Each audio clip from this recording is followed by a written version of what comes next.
उदाहरण 7 प्रश्न है बी एल और सी एम, इस त्रिभुज में बी एल और ये सी एम दोनों क्या है, एक समकोण त्रिभुज ए बी सी की मध्यिकाएं हैं।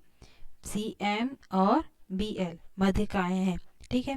तथा त्रिभुज में कोण ए क्या है, समकोण है, 90 अंश का है। सिद्ध कीजिए कि 4 into B L square plus C M square is equal to 5 into B C square, ये हमें सिद्ध करना है। त्रिभुज ए बी सी में देखते हैं, ए बी सी में कोण ए है 90 अंश का, और ये सब दिया गया है ना, बी एल और सी एम दोनों इसकी मध्यिकाएं हैं ए बी सी की। अब त्रिभुज ए बी सी में अगर हम पाइथागोरस प्रमेय लगाते हैं तो ए बी सी में पाइथागोरस प्रमेय लगाएंगे, कोण ए समकोण है, बी सी हो जाएगा कर्ण, तो बी सी का स्क्वायर मिल जाएगा जो हमें यहाँ पे चाहिए, है ना। L H S R H S में 5 इंटू बी सी स्क्वायर है ना, तो बी सी स्क्वायर एक तो चीज मिल जाएगा हमें, तो और साथ साथ क्या क्या मिलेगा, कर्ण का वर्ग बराबर लंब का वर्ग धन आधार का वर्ग, मतलब एक ए बी का square upon A plus A C का स्क्वायर। क्यों, कहाँ से आया ये, पाइथागोरस से, है ना। अब एक और क्या चाहिए, बी सी स्क्वायर तो मिल गया, बी एल स्क्वायर चाहिए, तो त्रिभुज यहाँ पे एक बन रहा है बी ए एल, है ना, या फिर एल ए बी, त्रिभुज ए बी एल भी बोल सकते हैं, ए बी एल सी। इस वाले त्रिभुज से फिर से हम देखें तो बी एल हो जाएगा कर्ण, क्योंकि कोण ए क्या है, समकोण है, बी एल कर्ण, बी एम ए बी लंब और ए एल आधार, तो बी एल का square is equal to A L का स्क्वायर प्लस ए बी का स्क्वायर। यहाँ पर भी पाइथागोरस प्रमेय लगा है ना। तो एक बार बड़े त्रिभुज को लिए, एक बार बी एल ए त्रिभुज को लिए, दोनों त्रिभुज से हमें बी सी स्क्वायर मिल गया और एक में बी एल स्क्वायर मिला, ठीक है। अब बी एल स्क्वायर को क्या लिखा जा सकता है, B L square is equal to ए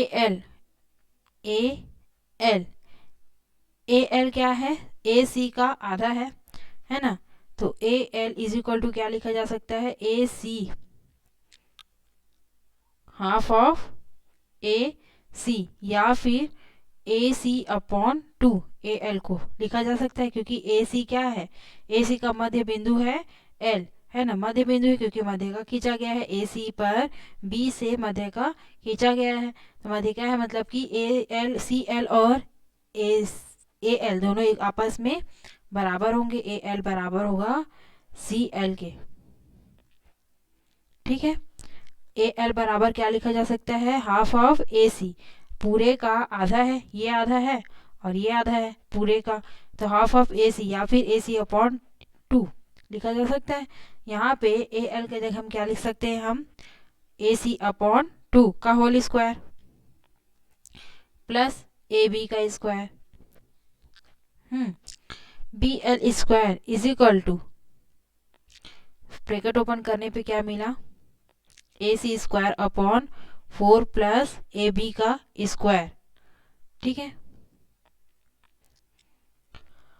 अब 4 को पूरे समीकरण में गुणा करने पे B L square is equal to A C square upon 4 plus A B का स्क्वायर, तिरिया गुणा करने पे 4 into B L square is equal to A C square plus 4 into A B square, पूरे समीकरण में हमने 4 का गुणा किया, ठीक है। तो इस प्रकार से समीकरण 2 हमें मिला। समीकरण 1 कौन सा था,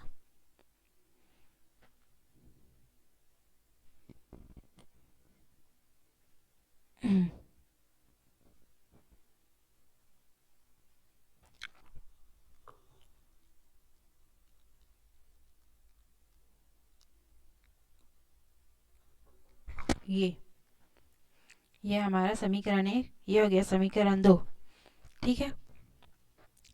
अब समीकरण 1 और 2 मिल गया।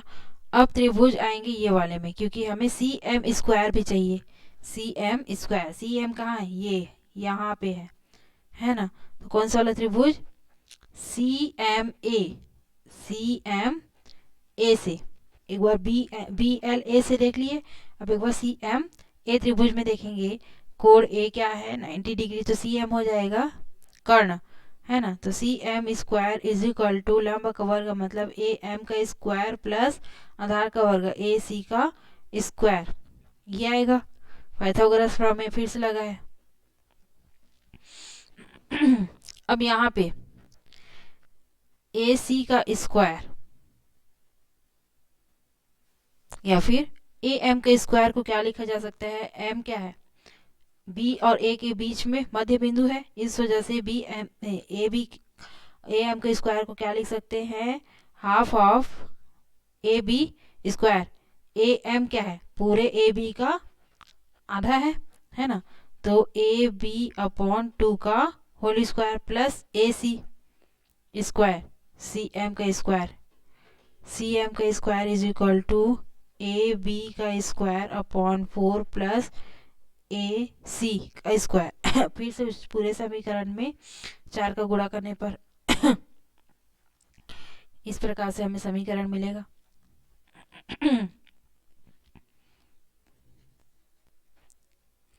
पूरा समीकरण में 4 का गुणा करने पे 4cm square is equal to A B square plus 4ac square, ये समीकरण 3। ठीक है। समीकरण 3। अब समीकरण 2 और 3 को जोड़ने पे जो हमें पूछा गया है वो मिलेगा, है ना। 4bl स्क्वायर प्लस समीकरण 2 क्या है? 4bl स्क्वायर है एक पक्ष में, और समीकरण 2 में 4bl है और 4cm स्क्वायर। तो दोनों से 4 कॉमन निकलेगा तो bl square plus cm square तो मिल जाएगा एक पक्ष, दूसरा पक्ष भी मिल जाएगा। दूसरे दोनों समीकरण का आपस में पहले जोड़ते हैं, है ना। तो 4bl square plus 4cm square is equal to ac square plus 4ab square plus 4ac square plus ab square. दोनों में 4 को कॉमन ले लिए तो क्या मिला? 4 into B L square plus C M square, एक पक्ष तो आ गया, इज इक्वल टू 4ac में एक ac जोड़े तो कितना मिला? 5ac प्लस 4ac और एक ab बड़ा 4ab और एक ab को जोड़े तो क्या मिला? 4 1 5ab। दोनों में से फिर 5 कॉमन ले लेते हैं तो क्या मिला? 5 into A C square plus A B square, 4 into B L square plus C M square के रूप में। अब A C square plus A B square समीकरण 1 से अगर हम देखते हैं तो A C square plus A B square is equal to क्या है? यह है समीकरण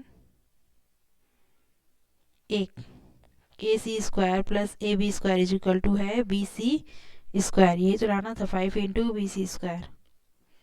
तो समीकरण 1 से हम लिख सकते हैं कि A C square plus A B square is equal to B C square, hence proved. ठीक है। अब नेक्स्ट देखते हैं इसके बाद प्रश्नावली 5।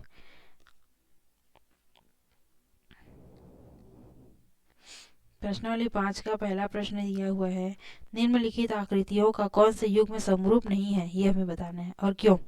अगर समरूप नहीं है तो क्यों, और समरूप है तो बताना है कि ये समरूप है। ठीक है। तो पहला चित्र दिया हुआ है कि 2 बहुभुज दिए हुए हैं आपस में, 1 2 3 4 चतुर्भुज है। ठीक है। संगत कोण और संगत भुजाएं बराबर होनी चाहिए। तो यहाँ पे कोण दिया हुआ है, संगत कोण बराबर है कि नहीं? 2 संगत कोण बराबर, कम से कम 2 संगत कोण बराबर होने चाहिए, है ना। तो 120 ये कोण दिख रहा है, इसका संगत कोण यहाँ पे 120 है 120, लेकिन यहाँ पे 60 अंश है, इसका संगत कोण ये जो कि 60 अंश नहीं है, 90 अंश है। अतः ये दोनों त्रिभुज आपस में समरूप नहीं है। ठीक है। कौन सा त्रिभुज समरूप है और कौन सा त्रिभुज नहीं है, ये बताना है ना। ये दोनों त्रिभुज आपस में समरूप नहीं है क्योंकि एक समलंब चतुर्भुज है और दूसरा समलंब चतुर्भुज नहीं है, इस वजह से दोनों आपस में समरूप नहीं है। अब दूसरा चित्र देखते हैं, ये वाला। इसमें भुजाओं का मान दिया हुआ है, तो देखते हैं संगत भुजा का अनुपात आपस में बराबर है कि नहीं। ए बी सी डी है ना, और इसको मान लेते हैं ई। ए ई अपॉन ई सी, ए ई का संगत भुजा है ई सी, और बी ई का संगत भुजा ई डी, तो दोनों का अनुपात बराबर आता है कि नहीं।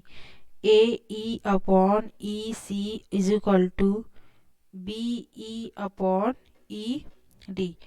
ए ई का मान है 12, ई सी का मान है 18, बी ई का मान है 10 भुजा का मान, और ई डी का भुजा का मान है 15।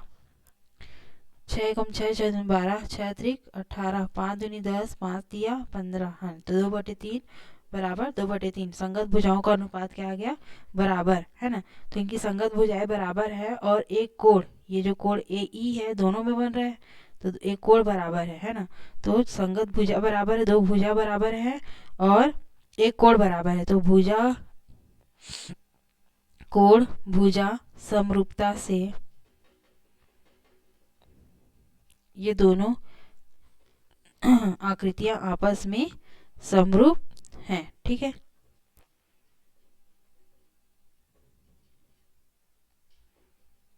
अब उसके बाद तीसरा चित्र दिया हुआ है ना।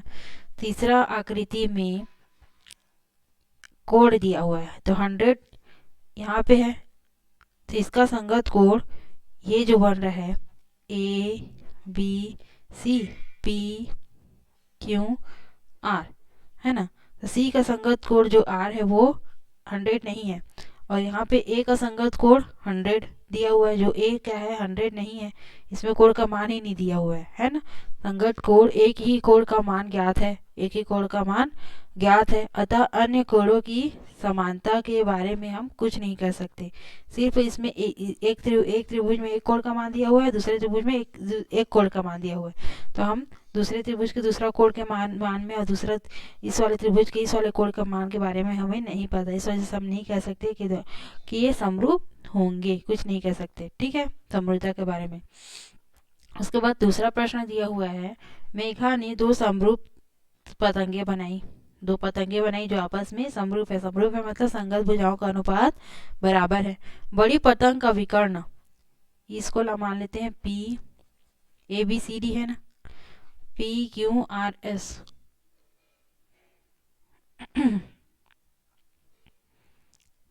ए B C D P P Q R S. ठीक है, तो बड़ी पतंग का विकर्ण छोटी पतंग के विकर्ण का 1.5 गुना है। छोटी पतंग का विकर्ण है ए सी, और बड़ी पतंग का विकर्ण है पी आर, है विकर्ण ये वाला, और इसको भी विकर्ण कहेंगे है ना। तो एक चतुर्भुज के रूप में है। चतुर्भुज के दोनों शीर्षों को है ना, आमने सामने के शीर्षों को मिलाने वाली जो रेखा होती है इसके विकर्ण कहते हैं, है ना। तो ए सी एक विकर्ण है, डी बी विकर्ण है, पी क्यू पी आर विकर्ण है, और एस क्यू तो छोटी पतंग का जो विकर्ण है उसका 1.5 गुना है बड़ी पतंग का विकर्ण। तो स्केल फैक्टर या फिर स्केल गुणा क्या होगा, तो ये जो गुना है लिखा है ना 1.5 गुना है, वही बताता है। अच्छा, इसको एक भुजा भी मान सकते हैं, इसका समरूप इस विकर्ण का समरूप ये वाला विकर्ण होगा, ए सी का समरूप पी आर होगा, है ना। समरूप बोलते हैं, हाँ संगत समरूप पतंगे हैं, इस वजह से संगत भुजा पी आर और ए बी होंगे। तो ए सी का संगत भुजा यहाँ पे पी आर है। बोल रहा है कि ए सी का कितना गुना, 1.5 गुना पी आर है। ए सी का 1.5 गुना पी आर है। पी आर को इस तरफ लेके आते हैं, तो A C upon P R is equal to 1.5। अब यही होगा संगत भुजाओं का अनुपात को ही हम स्केल फैक्टर कहते हैं, तो इसका स्केल गुणक क्या होगा 1.5। ठीक है, यूनिट ले लेते हैं, सेंटीमीटर नहीं, कुछ नहीं दिया इसका यूनिट, तो 1.5 यूनिट क्या होगा इसका स्केल फैक्टर। दूसरा प्रश्न है, बड़ी पतंग के विकर्ण, दोनों विकर्ण ये पी आर और एस क्यू एस की को ज्ञात कीजिए। इन दोनों विकर्णों की माप ज्ञात करना है, जबकि बी डी, इसका विकर्ण दिया हुआ है B D is equal to 40 है और दूसरा विकर्ण A C is equal to 68 centimetre है। तो हमें पी आर और एस क्यू का मान ज्ञात करना है। ठीक है, दूसरा प्रश्न,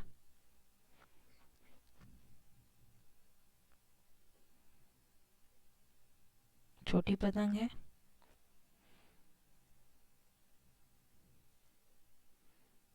ये बड़ी पतंग है। इस प्रकार से दोनों पतंगे दी हुई है, बनी हुई है प्रश्न में। इसका नाम दिया हुआ है ए बी सी डी। अब इसी के समरूप है तो पी क्यू आर एस, इसका नेम हम दे देते हैं ना। तो डी बी का दिया हुआ है दूसरा। अच्छा, पहला तो हमने बता दिया क्या आएगा, स्केल फैक्टर 1.5। 1.5 किस लिए, क्योंकि ए बी इसका विकर्ण का कितना गुना है, पी क्यू, सॉरी, ए छोटे वाले पतंग का 1.5 गुना पी आर का पतंग का विकर्ण है, इस वजह से। फिर भी इसको बना के देखते हैं। पहला दिया गया है, क्या दिया हुआ है कि छोटी पतंग का विकर्ण, सॉरी, बड़ी पतंग का विकर्ण पी आर छोटी पतंग के विकर्ण से 1.5 गुना है। अतः P R upon A C is equal to क्या आ जाएगा, 1.5। और हमें पता है कि संगत भुजाओं जब दो त्रिभुज आपस में समरूप होते हैं, चूंकि ये दोनों आकृति आपस में समरूप है ना, पी क्यू आर एस समरूप है ए बी सी डी के, अतः इनकी संगत भुजाओं का अनुपात क्या होगा, स्केल फैक्टर कहलाएगा। P R upon A C is equal to 1.5 क्या है, स्केल गुणक है, स्केल गुणक है। अब दूसरा प्रश्न देखते हैं। इसी में पूछा है कि पी आर और एस क्यू का मान क्या होगा, जबकि डी बी का विकर्ण है, छोटी पतंग का विकर्ण डी बी का मान दिया हुआ है 40 सेंटीमीटर और ए सी का मान दिया हुआ है 68 सेंटीमीटर। हमें पूछा है कि P Q is equal to क्या होगा, और सॉरी पी आर और एस क्यू बड़ी पतंग के विकर्णों का मान क्या होगा। जब हमें पता है कि स्केल फैक्टर कितना है, 1.5 है ना, सभी का स्केल फैक्टर एक ही बराबर होगा, सभी संगत भुजाओं का मान एक बराबर होगा। तो डी बी की संगत भुजा है पी एस। ठीक है, तो छोटी पतंग बड़ी पतंग छोटी पतंग से 1.5 गुना है ना। D B is equal to 1.5 into P R, sorry, D B के संगत भुजा क्या है, एस क्यू है। छोटी पतंग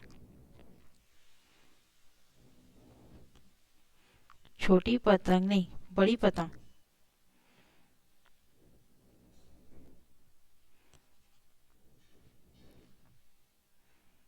एस क्यू, इसकी संगत भुजा क्या होगी, संगत विकर्ण आपस में बराबर होंगे। जब दोनों पतंगे आपस में समरूप है तो संगत विकर्ण भी आपस में बराबर, सॉरी, संगत विकर्ण का अनुपात भी आपस में बराबर होगा, है ना। तो S Q is equal to क्या लिखा जा सकता है, उनका स्केल फैक्टर के गुणा में एस क्यू बड़ी पतंग का विकर्ण छोटी पतंग के विकर्ण से 1.5 गुना है ना, db 1.5 इंटू db। तो एस क्यू का मान क्या आएगा, db का मान क्या दिया हो, 1.5 इंटू 40 सेंटीमीटर, है ना। तो 0 4 5 6 20 के शून्य हासिल में आ गया 2, 4 एकम 4 6, एक संख्या के बाद 0.60। सेंटीमीटर। एस क्यू ये क्या है? छोटी नहीं, बड़ी पतंग का विकर्ण।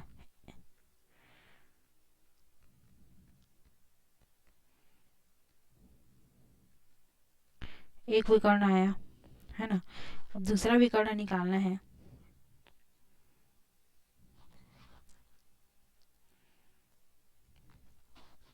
तो एस क्यू का संगत विकर्ण था इस वाले त्रिभुज में, एक पतंग में डी बी। पी आर का संगत विकर्ण होगा ए सी।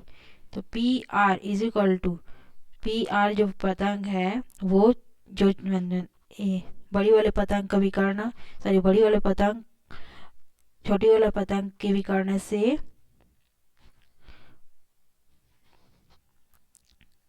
गुना है। कितना गुना है? 1.5 गुना है ना। तो पी आर बड़ी वाले पतंग का विकर्ण है, छोटी वाली पतंग का विकर्ण इसके संगत विकर्ण हो जाएगा ए सी, है ना। तो P R is equal to 1.5 into A C आएगा। पी आर ये तो निकालना है, P R is equal to 1.5, A C का मान दिया हुआ है 40, नहीं ए सी का मान 68 दिया हुआ है, 68। गुणा करने पे 6 8 5 6 40 के 89 में आ गया 4, 8 1 8 8 9 10 11 12 है ना। और 6 5 6 30, 89 में आ गया 3, 6 कम 6 3 9, 0 2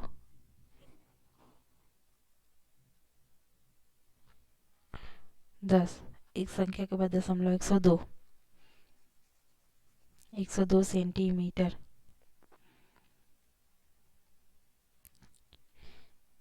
विकर्ण किसका मान है? ये पी आर का।